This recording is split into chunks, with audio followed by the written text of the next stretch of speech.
On Blake Lively's claims that she was allegedly harassed by this guy when they shot the movie, It Ends With Us, a film about domestic violence. And was Justin didn't harass Blake, Blake was interested in wresting control of this movie away from Justin, who was the director and the producer. She was just an actress in it. And to the point where this guy was in the basement at his own movie's premiere. And that what in fact happened was you guys were the ones out there generating negative press against Justin. You guys were the ones who were trying to ruin Justin at the Reynolds penthouse in Manhattan, where Ryan Reynolds allegedly bullied Justin so badly that a Sony representative, and her biggest takeaway was, it was so nasty. There's just so much more to the story, and the media's already like self-flagellating. Oh, we were too mean to Blake. And now you see text messages from Blake Lively comparing herself. She's the mother of dragons in Game of Thrones, that she too has her dragons, Ryan Reynolds and Taylor Swift. What Brian Friedman alleges is, and that they are powerful advocates for her. You'll go along or I'll unleash my dragons on you, you loser who no one's ever heard of. I can't believe neither side is like giving in. They're like digging in further. It's going to be the kind of lawsuit that is full of evidence, documents, which prove exactly what she did to take over the movie and used her PR people to try and destroy Justin. And we're carefully considering other people that will be sued also. Ryan Reynolds, for sure. Baldoni is going on the offensive. He just launched a website containing 168 pages of documents and text. Hollywood's most recent rendition of the best-selling book It Ends With Us was meant to be a touching blockbuster, but instead it turned into an unexpected media storm. The Justin Baldoni-directed movie, which stars Blake Lively, is already out and critics and viewers are calling it a failure. To make matters worse, Lively and his son are involved in lawsuits against one another, and rumors that a gag order could have stopped public mudslinging has been flatly denied. Add in a New York Times expose that some claim unfairly singles out Baldoni, and you have a situation so messy that it could overshadow the drama on screen. Finally, Baldoni recently launched a website with eye-dropping documents and text messages that corroborated his claims. When it was first announced that a novel with compelling emotional themes would be adapted, fans rejoiced because it felt like a dream collaboration. However, it has only served to fuel this Hollywood bonfire. How did we get here? And is there any hope left for this doomed project? While some questioned Lively's ability to handle the novel's heavy subject matter, calling her a ceased actress in a role meant for a more nuanced performance, optimism was high at the time because Justin Baldoni was praised for his sensitive directing style and Blake Lively, whose red carpet fame frequently outshines her on-screen performances. After all, Baldoni had a track record of turning heartfelt narratives into successful projects, but almost immediately insiders whispered about slashed visions. Boni desired an unvarnished, heartfelt portrayal that was true to the book. No one anticipated that common creative disagreements would turn into the catastrophe currently playing out in front of the world. The first signs of problems were when on-set sources suggested friction, and Lively was rumored to be adding humorous flair, while Glam appeared to push for a more mainstream vibe. While Lively reportedly offered jokes and glossy rewrites, Boni was concerned about maintaining the book's honesty, which was full of heartbreaking moments and reflection, over humorous rewrites. Beauty fans of the book reacted angrily to leaked photos of Lively and expensive clothing that undermined the somber tone of the story. Lively felt excluded and said that her opinions should not be overshadowed by one person's comedic tendencies, but few anticipated the legal battles that would ensue when Justin Baldoni filed a defamation lawsuit against Blake Lively. He claimed that Lively spread lies about his directing style, portraying him as a despot who denied her any creative input. Baldoni insisted that these accusations damaged not only his professional credibility, but also the movie's box office potential. A normal Tinseltown defamation lawsuit is already quite dramatic, but Below Onan went further and sought a huge amount of damages, indicating that he wasn't going to tolerate an unfavorable rumor. Lively then filed her own lawsuit against Baldoni, alleging that he had harassed her on set and kept her from giving her best performance. Suddenly, this wasn't just a disagreement, it was a full-fledged legal action. For many fans, the studio pushed through with the release of War despite the escalating legal crisis. This was an opportunity to determine if the adaptation retained any of the novel's emotional impact. The film's uneven tone, startling mix of heartbreaking confessions and inappropriate humor that clashed with the book's unvarnished themes, and overall sense of disappointment were all criticized by critics. Box office results further highlighted the movie's lack of resonance, leaving everyone wondering if creative conflicts would end the project before it really had a chance. With Baldoni and Lively's legal altercation taking center stage in the headlines, the fiasco overshadowed promotional efforts.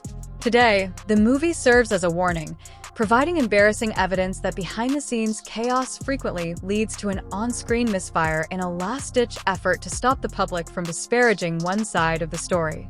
Hint: Lively's team asked the court for a gag order to prevent both parties from speaking out, but the court refused, leaving the door open for daily bombshells from both sides. As a result, every new piece of evidence, whether factual or speculative, has been shared on social media and in tabloids.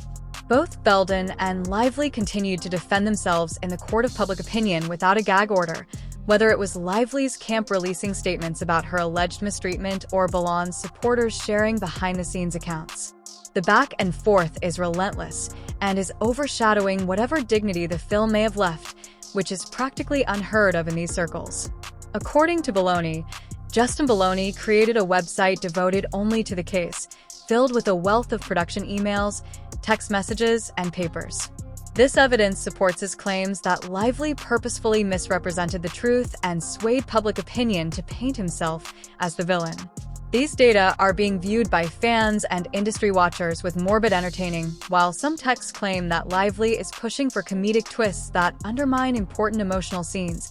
Others purport to show her reversing course after unfavorable fan feedback surfaced. Critics contend that Baldwin's decision to go public may have been a publicity stunt, while supporters see it as a transparency mission where he's laying everything out so the truth can be seen in the New York Times, a publication usually praised for high-standard reporting. In a recent feature piece that had Team Baldwini screaming foul, the Times article appeared to heavily favor Lively's narrative, portraying Baldwini as an unyielding force who bullied a struggling actress, cherry-picked facts, and left out important details from Baldwin's new website. The piece provoked a social media outcry, with some calling Baldoni unyielding. Others drew attention to the publication's history of occasionally publishing content that provokes controversy. But Ballon's legal team maintains that this piece was only released following a private conversation with Lively's camp, suggesting a covert agenda. Whether this is true or just speculation, it remains to be seen. As if a disastrous box office run and 2 lawsuits alleging defamation weren't enough, there are rumors that Blake Lively may be in even more serious trouble. Rumor has it that she supported or supplied purportedly fabricated evidence in her countersuit, which, if confirmed in court, may result in charges of perjury or obstruction that entail jail time.